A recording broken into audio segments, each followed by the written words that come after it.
ลาดุกทะเลครับผมได้ปูมา4-5 ตัวนะมันอยู่รูนี้ครับแย่ไปว่าทำไมไม่ดังก็ดิ้นคึกแล้ววิ่งออกมาครับ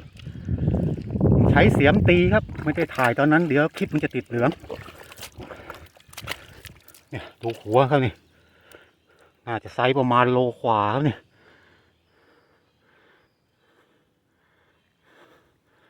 ดุกทะเลของแท้ครับผมโอเคครับ